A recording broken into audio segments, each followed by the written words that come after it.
So hello guys, and welcome to another video, and Luigi's Mansion 2 HD releases tomorrow, and I have mixed feelings about it. On one hand, I really like Luigi's Mansion Dark Moon. It's my second favorite game in the series, tied with the original, and just in general, Luigi's Mansion is a great series across the board, so I'm glad that this game is getting more attention now. But at the same time, there is so much missed potential with this remaster, and it seems like they could have done a lot more with this, or handled this remaster differently, because it's overpriced at $60 when it really should have been $40, or if it was at $60, they really should have added new content, or at least packaged it with the original Luigi's Mansion, like a remaster of that game along with this. But the fact that there is a lot of missed potential with this game actually kind of makes sense now. I mean, it's not justified, of course, but I can at least understand how this happened, like with why this remaster turned out the way that it did. And it's due to the developer, because contrary to what I thought before, this isn't being developed by Next Level Games. I'm actually kind of thankful for that, since Next Level Games already had Mario Strikers Battle League under its belt. Even though that wasn't their fault, the way that that game turned out, it still wouldn't have helped their history and lineup of games if this released, because this is kind of lackluster, and I feel like Next Level Games for a long time had a very good reputation between Mario Strikers, Punch-Out!, and the Luigi's Mansion games, so I feel like it's kind of a good thing that we know that Next Level is working on something else now, and it's also good with the fact that they're likely taking their time on their next project now, since the next thing probably won't release until the Switch 2 is out, so they are likely kind of investing more of their resources on that. So I am definitely glad that this isn't being developed by Next Level Games. But it is being developed by Tantalus Media, which in the past have developed a few other things for Nintendo. They've developed a couple Zelda remasters, including Twilight Princess HD and Skyward Sword HD. And the last one there kind of makes sense for how this turned out. Because Skyward Sword HD, while it did have some interesting changes in terms of the controls and everything, and I feel like it was a good port of Skyward Sword, an enhanced port of it, it was overpriced. It was undeniably overpriced, and it definitely didn't do enough to justify that, and it's really kind of in the same boat as Luigi's Mansion 2 HD with how underwhelming it was overall. I feel like Skyward Sword HD was a little more infamous, considering the fact that Nintendo hyped it up a little more as the next Zelda remaster, since the previous Zelda remasters did add some other things. Tantalus Media even worked on Twilight Princess HD. They were also the developer of that as well, and that actually added a new dungeon, with the Wolf Link amiibo, which was bundled with the game. So I feel like it was pretty disappointing looking at Skyward Sword HD, and it kind of seems like Luigi's Mansion 2 HD is suffering from that same missed potential and lack of content and everything. But yeah, and I feel like it's not necessarily their fault.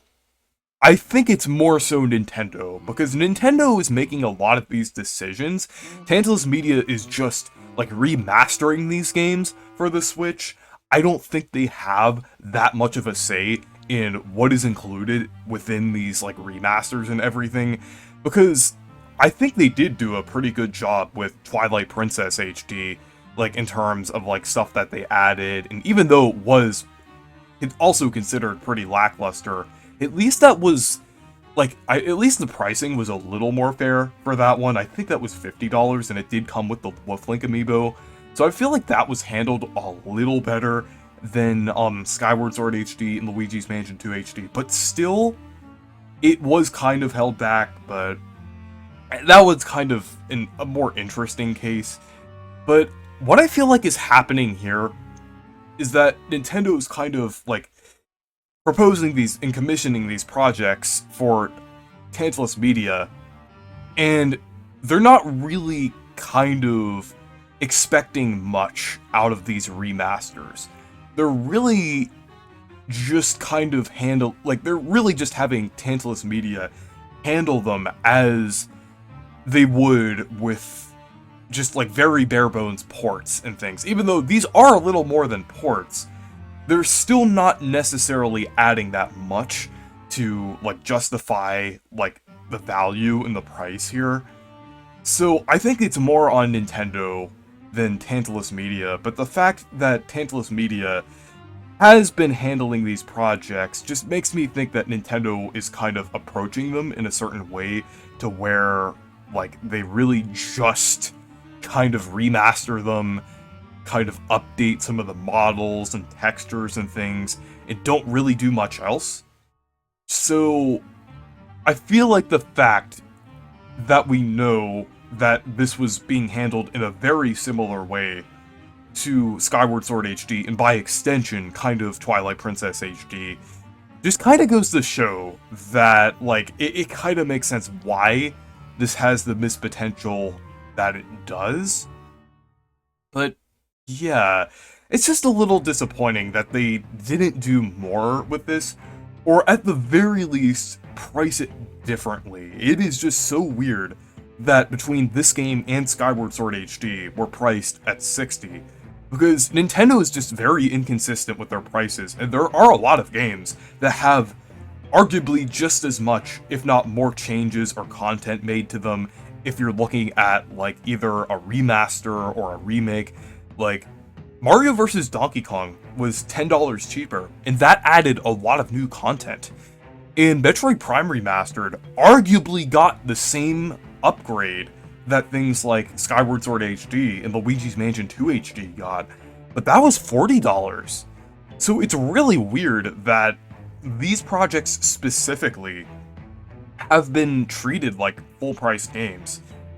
So it's just really weird. I mean, I'm not sure if it has to do with the fact that like another developer is handling them, and like it costs more for Tantalus Media to like remaster these games and everything. I don't know.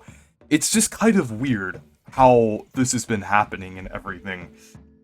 But yeah, Luigi's Mansion 2 HD, from other things that we've seen of it from Digital Foundry, it actually looks a lot better than a lot of us expected it to. Like, it does look decently good.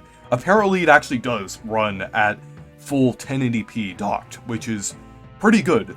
But it does run at 30 FPS at the same time, which is kind of a bit disappointing considering this was a 3DS game, but the fact that it does run at full resolution makes that a little less of a disappointment.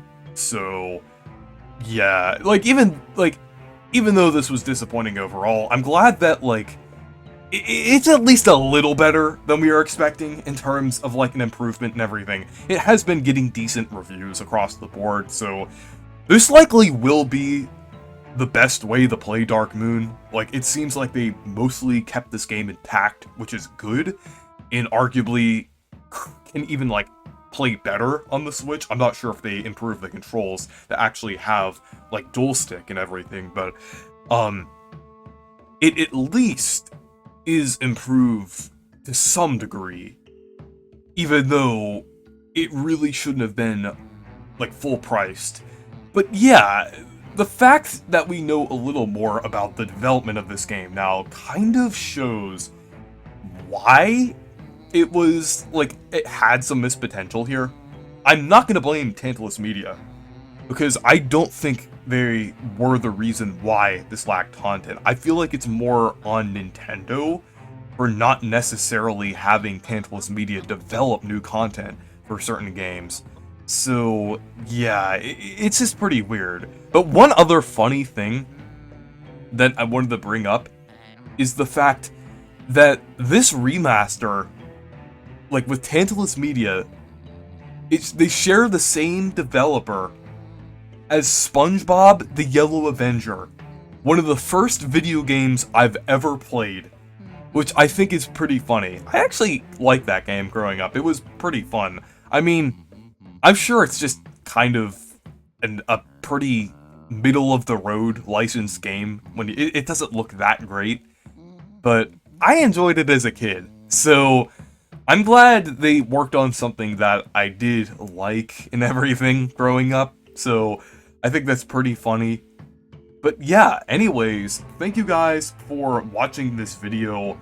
Make sure to leave a like and subscribe for more, and make sure to check out my Discord server and Twitter if you want to. Goodbye.